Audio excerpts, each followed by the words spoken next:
आप सभी को प्रेज द लॉर्ड। परमेश्वर का धन्यवाद हो कि उसने हमें जीवितों के बीच में रखा, स्वस्थ रखा, सुरक्षित रखा और आज के इस नए दिन को उसने हमें दिया ताकि हम उसकी महिमा, स्तुति, बड़ाई और प्रशंसा कर सके। आइए हम प्रार्थना करेंगे। Hallelujah, hallelujah, praise the Lord, praise the Lord. धन्यवाद, धन्यवाद, धन्यवाद देते हैं महान सामर्थी परमेश्वर पिता। आज के इस अद्भुत दिन के लिए हम तुझे धन्यवाद देते हैं मेरे प्रभु जी। तेरे प्रेम, तेरे अनुग्रह, तेरी कृपा और तेरी भलाई के लिए हम तुझे धन्यवाद देते हैं मेरे परमेश्वर पिता। आज के इस दिन में जो तूने हमें जीवितों के बीच में रखा पिता और स्वस्थ रखा प्रभु जी, अपने पंखों की आड़ में रखा पिता, इसके लिए तुझे धन्यवाद देती हूँ मेरे परमेश्वर। आज के इस दिन में पिता परमेश्वर जब हम तेरी आराधना, स्तुति, महिमा, प्रशंसा करते हैं पिता, तो तेरा नाम ऊंचा उठाया जाए पिता। हमारे प्रशंसा करने से, हमारे पिता परमेश्वर मुख से जो तेरी बड़ाई निकलती है पिता, उससे लोग जान जाए कि तू कितना प्रेमी परमेश्वर है। जो प्रेम तूने हमसे किया है पिता, वही प्रेम तू पिता परमेश्वर लोगों के जीवन में भी प्रकट करने पाए मेरे परमेश्वर। तू बड़े हमारे जीवन से और हम घटे पिता। हर एक बातों के लिए मैं तुझे धन्यवाद देती हूँ प्रभु जी। आज की प्रत्येक बातों में तू बड़े और हम घटे पिता परमेश्वर। ऐसी सहायता, मदद चाहते हुए सारी महिमा और इज्जत जलाल तुझे अर्पित करते हुए छोटी सी विनती को प्रभु यीशु मसीह के नाम से मांगते पिता, सुन और दया से ग्रहण कर प्रभु जी, आमीन। हालेलुया। आइए हम परमेश्वर की महिमा के लिए गीत को गाएंगे।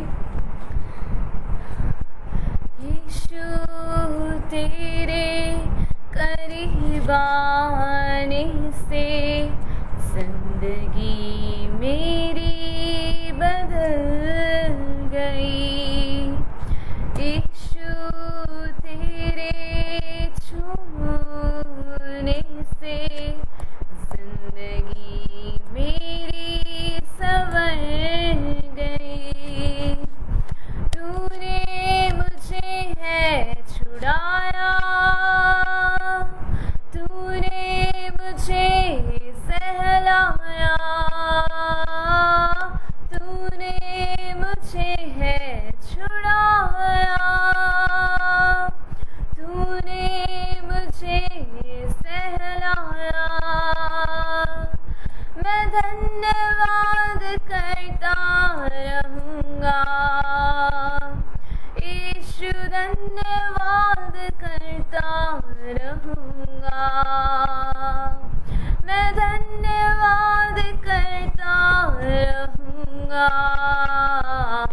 यीशु धन्यवाद करता रहूँगा। धन्यवाद, धन्यवाद, धन्यवाद, धन्यवाद, धन्यवाद, धन्यवाद, धन्यवाद, धन्यवाद। मैं जो पापों में डूबा हुआ था और जो तुझसे दूर हुआ था, मैं जो पापों में डूबा हुआ था और जो तुझसे दूर हुआ था, अपना लहू बहाया, जीवन नया दिलाया। अपना लहू, धन्यवाद, धन्यवाद। हालेलुया। परमेश्वर का धन्यवाद हो कि उसने हमें जीवितों के बीच में रखा है और स्वस्थ रखा और सुरक्षित रखा। आइए हम एक गीत को और गाएंगे परमेश्वर की महिमा के लिए, ठीक है? आने के लिए उस टाइम तक नहीं नहाएगा तू। Hallelujah, praise the Lord. आइए हम परमेश्वर की महिमा के लिए एक और गीत को गाएंगे। मेरा यीशु है मुझको भला, वो ही काफी है सदा सर्वदा। मेरा यीशु है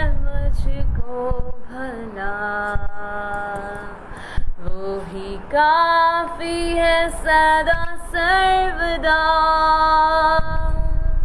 दुख में रोग में हर मुसीबत में मेरे मन वो ही काफी है तुझे।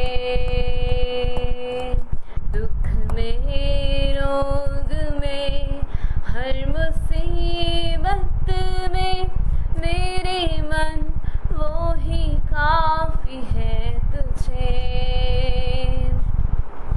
कलवरी के पहाड़ पर चढ़ा था मुकुट कांटों का सिर पर। कलवरी के पहाड़ पर चढ़ा था मुकुट कांटों का सिर पर। मेरी वेदना सब दूर करके मुझे नया जीवन प्रदान कर दिया। मेरी वेदना सब दूर करके मुझे नया जीवन प्रदान कर दिया। वो ही आदि वो ही अंत है, दिव्य प्रेम का वही स्रोत है। वो ही आदि वो ही अंत है, दिव्य प्रेम का वही स्रोत है। 10,000 में अति श्रेष्ठ है वो, स्तुति वंदना के योग्य वो। 10,000 यीशु है मुझको भला, वो ही काफी है सदा सर्वदा। दुख में रोग में हर मुसीबत में मेरे मन वो ही काफी है तुझे। दुख में रोग में हर मुसीबत में मेरे मन वो ही काफी है तुझे।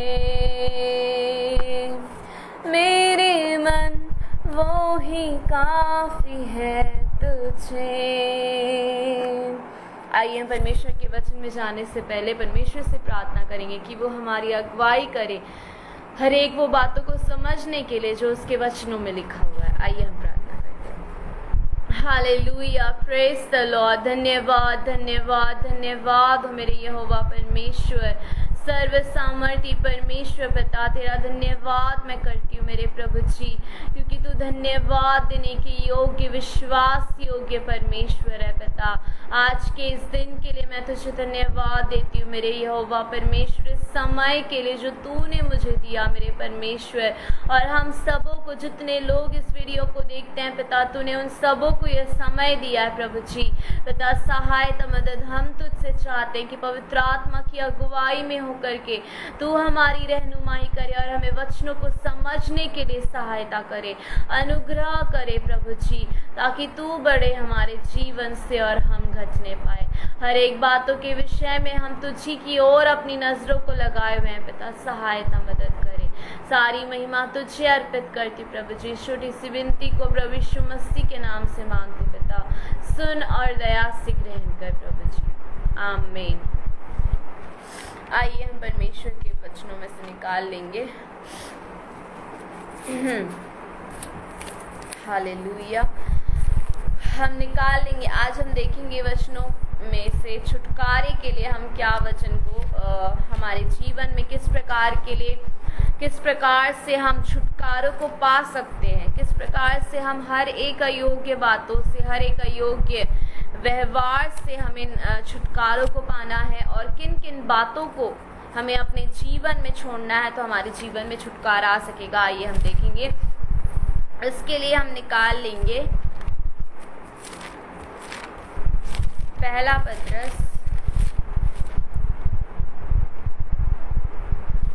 पत्रस उसका 5वां अध्याय उसका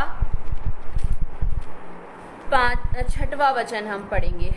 पहला पत्रस उसका 5वां अध्याय उसका 6वां वचन। इसमें लिखा है, इसलिए परमेश्वर के बलवंत हाथ के नीचे दीनता से रहो, जिससे वह तुम्हें उचित समय पर बढ़ाए। अपनी सारी चिंता उसी पर डाल दो, क्योंकि उसको तुम्हारा ध्यान है। सचेत हो और जागते रहो, क्योंकि तुम्हारा विरोधी शैतान गरजने वाले सिंह के समान इस खोज में रहता है कि वह किसको फाड़ खाए। विश्वास में दृढ़ होकर और यह जानकर उसका सामना करो कि तुम्हारे भाई जो संसार में है ऐसे ही दुख सह रहे हैं। परमेश्वर का वचन यहाँ पर कहता है कि हमें क्या करना है।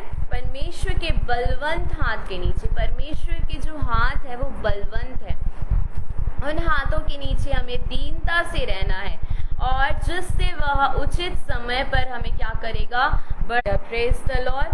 परमेश्वर का वचन यहाँ पर कहता है कि जब अगर हमें बढ़ना है, अगर हमें अपने जीवन में आत्मिक तौर से, शारीरिक तौर से, मानसिक तौर से, हालेलुया, परमेश्वर का वचन कहता है कि अगर हमें परमेश्वर के वचनों में बढ़ना है, परमेश्वर के साथ साथ हमें चलना है, आत्मिक, शारीरिक, प्रत्येक तरीके से अगर हमें बढ़ना है तो हमें क्या करना पड़ेगा, परमेश्वर के हाथ के नीचे दीनता से रहना पड़ेगा। हमें अपनी हर एक प्रकार की चिंताओं को परमेश्वर के हाथ में डालना होगा, ताकि हमारे जीवन में हमें क्या कर सके, हम पूरी तरह से अपना पूरा फोकस हम परमेश्वर की ओर कर सके। परमेश्वर का वचन यहाँ पर कहता है कि सचेत हो और जागते रहो, क्योंकि तुम्हारा विरोधी शैतान गरजने वाले सिंह के समान इस खोज में रहता है कि किसको फाड़ खाए। विश्वास में दृढ़ होकर और यह जानकर उसका सामना करो कि तुम्हारे भाई जो संसार में है ऐसे ही दुख सह रहे हैं। जो प्रत्येक प्रकार के बंधनों में अपना जीवन जी रहे हैं, वो लोग क्या कर रहे हैं, बहुत ही ज़्यादा दुख सह रहे हैं। इसलिए हमें विश्वास में दृढ़ होने की ज़रूरत है।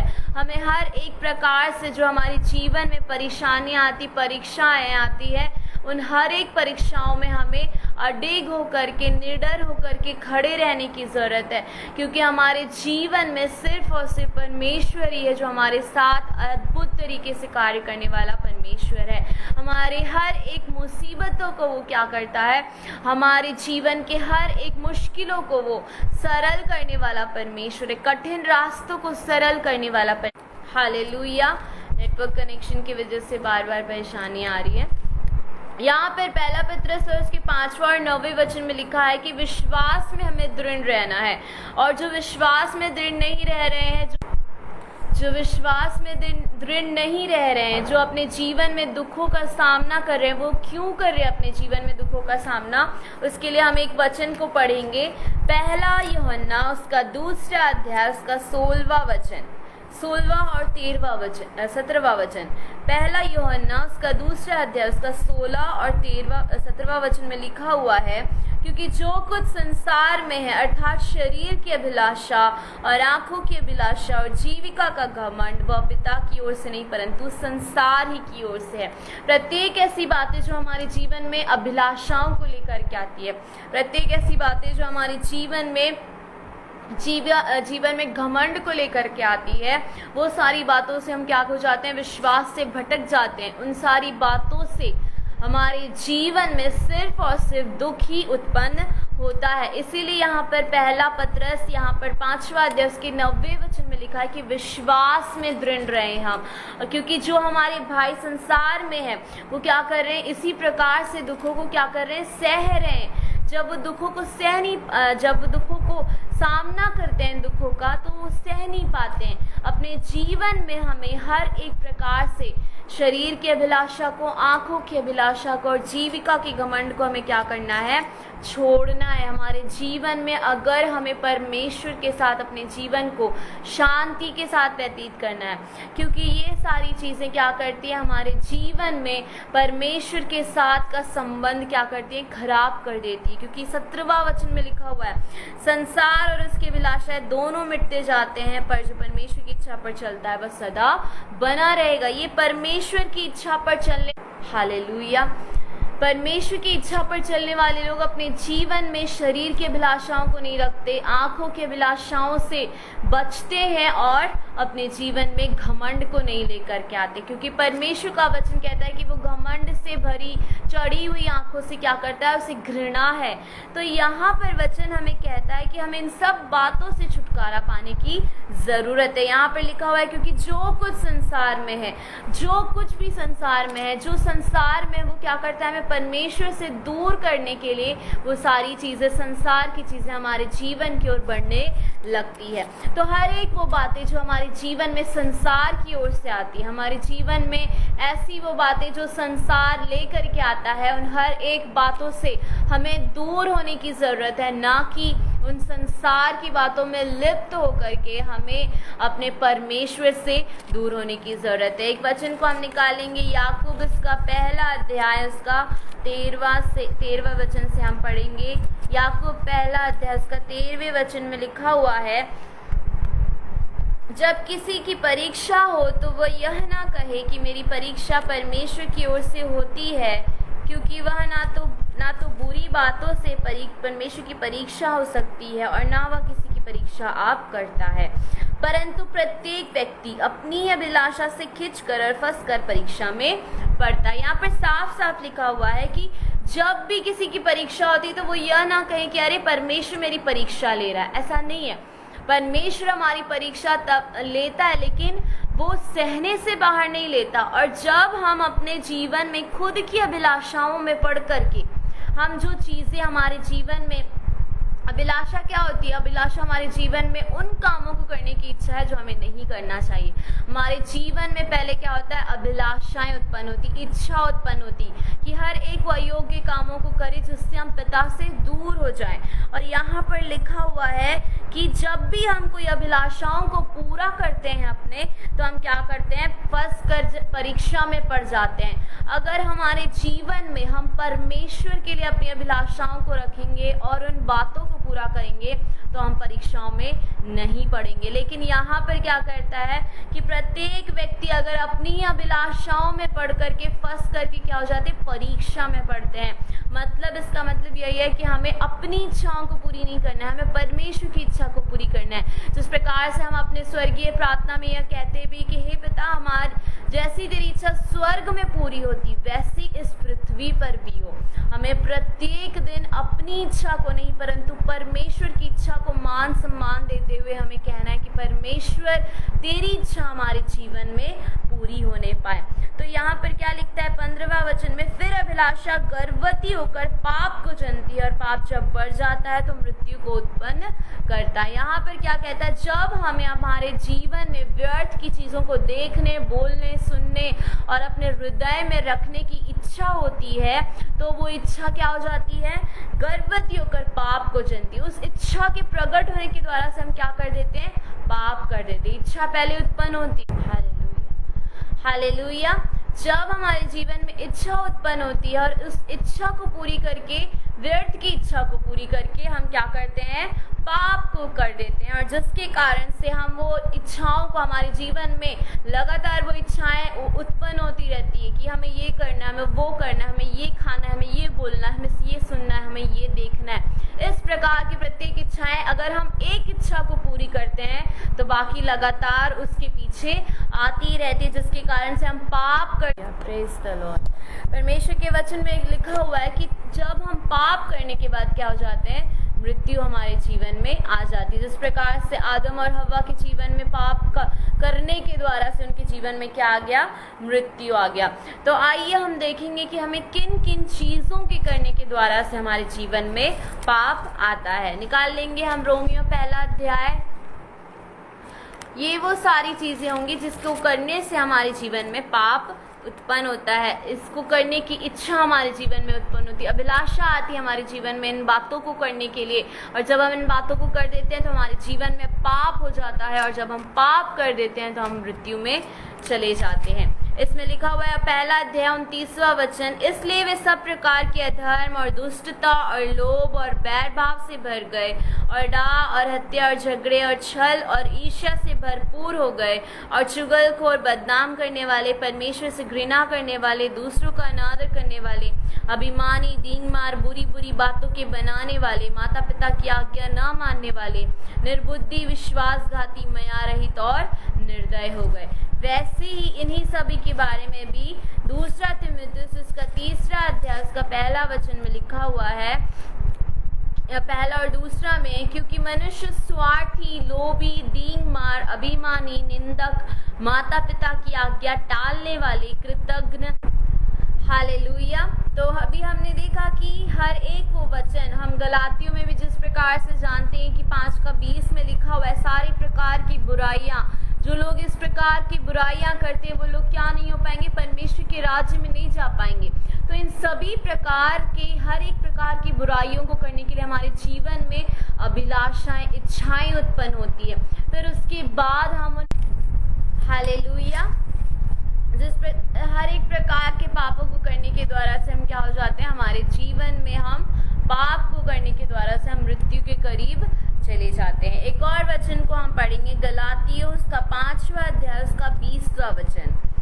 मूर्ति शरीर के काम तो प्रकट है, अर्थात गंदे काम, लूचपन, मूर्ति पूजा, टोना, भय, झगड़ा, ईर्ष्या, क्रोध, विरोध, फूट, विधर्म, डाह, मतवालापन, लीला, क्रीड़ा और इनके जैसे और कई काम हैं।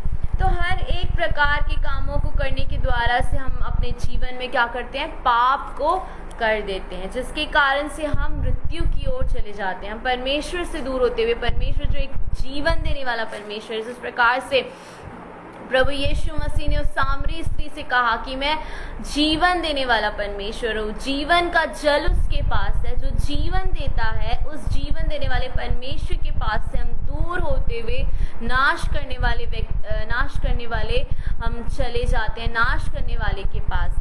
तो हमारे जीवन में हमें इन सभी प्रकार के प्रत्येक अयोग्य कामों से हमें क्या करना है, बचना है। एक और वचन देखेंगे, इफिसियोस का 5वां अध्याय उसका 18वां वचन। इफिसियोस का 5वां अध्याय उसका 18वां वचन में यह लिखा है, दाखरस मत वाले ना बनो, क्योंकि इससे लूचपन होता है, पर आत्मा से परिपूर्ण होते जाओ। यहाँ पर वचन कहता है कि तुम दाखरस मत वाले ना बनो। यहाँ पर एकदम क्लियर तरीके से लिखा है कि हमें अयोग्य चीज़ों को, जिससे नशा होता है, जिससे हम अपने होश में नहीं होते हैं, उन प्रत्येक बातों को हमें छोड़ देना, उन प्रत्येक चीज़ों को लेना हमें छोड़ देना है। कई ऐसे पदार्थ होते हैं जिसे लेने से क्या हो जाता है, नशा हो जाता है। लोगों को कई अयोग्य चीज़ें दिखने लगती है, क्योंकि वो चीज़ बनाई ही उसलिए गई है कि अगर वो इंसान दाखरस पिए, मदिरा पिए, तो हर एक वो इंसान के अंदर क्या हो जाता है, वो होश को खो बैठते हैं, और क्या हो जाता है, उनके अंदर फिर दुष्ट आत्माएं प्रवेश करने लग जाती हैं, क्योंकि उनमें कोई होश नहीं रहता, वो अपने होश में नहीं रहते। इसलिए हर एक ऐसी चीज़ों को हमें लेने से बचना है जिससे हमारी आत्मा की हानि होगी। हमें हर एक वो व्यर्थ की चीज़ों को खाने से बचना है जिससे हमें हमारे जीवन में हमारे आत्मा की हानि हमें पहुंचती है। तो आजकल के समय में इस नई पीढ़ी के समय में लोग क्या करते हैं, कई लोग इन चीज़ों को, व्यर्थ की चीज़ों को लेने का एक बहुत अच्छा एकदम बहुत अच्छी चीज़ें हैं सोचते हैं। व्यर्थ की चीज़ें पीना और नशे में धुत रहना, हर एक अयोग्य चीज़ों को करना, बोलना, सुनना, हर एक बातें आज के समय के लोगों के लिए बहुत अच्छी उन्हें लगती है। ये समय यह दर्शाता है कि हमारे मनुष्य पीढ़ी में, हमारे समय में मनुष्य में बहुत ही ज़्यादा पाप बढ़ता चला जा रहा है। मतलब जिस प्रकार से रोमियो में हमने पढ़ा था पहला अध्याय में 29वें वचन से कि लोग अपने माता पिता की आज्ञा टालने वाले बन जाएंगे, मानेंगे नहीं अपने माता पिता की आज्ञाओं को, कृतघ्न हो जाएंगे, अपवित्र हो जाएंगे। तो मतलब हर एक तरीके से शैतान हमें क्या करना चाहता है, हर एक तरीके से हमें अपवित्र करना चाहता है।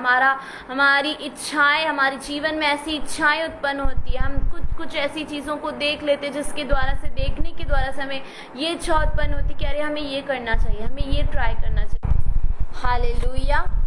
तो इन सारी बातों के लिए आजकल के समय के लोग, आजकल के समय के बच्चे हर एक चीज़ों को करने के लिए आगे हैं। ये नहीं सोचते कि हमारी आत्मा का क्या होगा, हम जब मरेंगे तो कहाँ जाएंगे, हम ये कोई नहीं सोचते। लेकिन हमें अपनी आत्मा की फिक्र करने की ज़रूरत है, क्योंकि परमेश्वर का वचन कहता है कि जो शरीर पर मन लगाता है वह नरक की ओर जाता है, नरक की आग में डाला जाएगा, और जो आत्मा की बातों पर मन लगाता है उन्हें अनंत जीवन मिलेगा।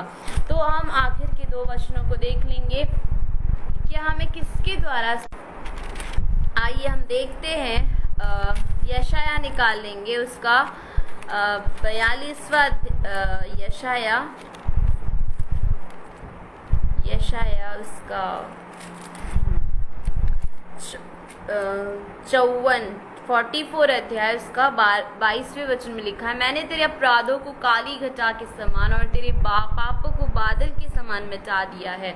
मेरी ओर फिर लौटा, क्योंकि मैंने तुझे छुड़ा लिया है। परमेश्वर का वचन कहता है कि उसने हमारे अपराधों को, उसने हमारे पापों को काली घटाओं के समान और बादल के समान मिटा दिया। जिस प्रकार से आसमान में काले बादल होते हैं और जब उसे मिटा दिया जाए या वो काले बादल चले जाते हैं तो आसमान एकदम साफ और सुंदर दिखाई देता है, वैसा ही हमारा जीवन आसमान की नाई है और पाप काले बादलों के समान है। पाप काले बादलों के समान हमारे जीवन में आ जाते, लेकिन परमेश्वर कहता है कि वो हमारे जीवन में प्रत्येक प्रकार के काले बादलों को क्या करेगा, मिटा देगा। सिर्फ और सिर्फ हमें उसकी ओर लौटने की ज़रूरत है, हमें छुटकारे को पाने की ज़रूरत है।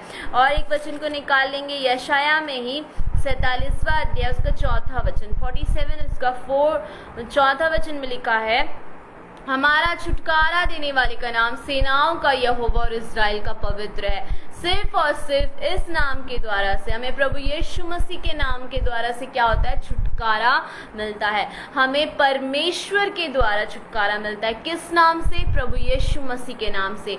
किसकी सामर्थ्य के द्वारा, पवित्र आत्मा की सामर्थ्य के द्वारा।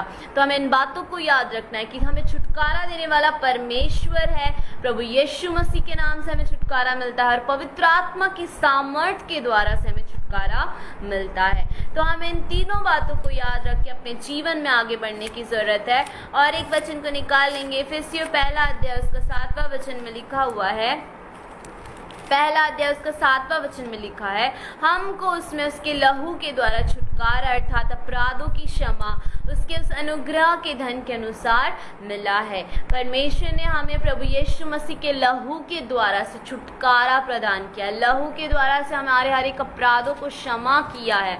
तो हर एक बार जब हम परमेश्वर के पास आते हैं तो हमें यही कहना है कि हमारे जीवन से प्रत्येक अयोग्य बातों के लिए हमें छुटकारा प्रदान करे, हमारे जीवन में तू बढ़े और हम घटने पाए। क्योंकि यूहन्ना बपतिस्मा देने वाला जिस प्रकार से प्रभु यीशु मसीह के जीवन को सुन करके कि वो किस प्रकार से कार्यों को अपने जीवन में कर रहा था, तो उस बातों को सुन करके क्या कहने लगा, अवश्य है कि वह बढ़े और मैं घटूं। उसके द्वारा से प्रभु यीशु मसीह ने बपतिस्मा लिया, लेकिन वह फिर भी कहता है कि अवश्य है कि वह बढ़े और मैं घटूं। तो हमारे जीवन में भी यही वाक्य हर दिन हमें कहना है कि अवश्य है कि तू बढ़े परमेश्वर और मैं घटने पाऊँ, मैं और मेरा घराना घटने पाए और तू बढ़ने पाए।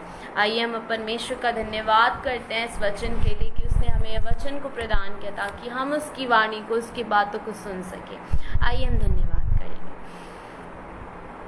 Hallelujah, praise the Lord. धन्यवाद धन्यवाद धन्यवाद देते हैं महान सामर्थी और जिंदा जलाली परमेश्वर, हम तुझे धन्यवाद करते हैं पिता तेरे प्रेम के लिए, तेरे अनुग्रह, तेरी कृपा, सच्चाई और भलाइयों के लिए तुझे धन्यवाद देती हूँ पिता।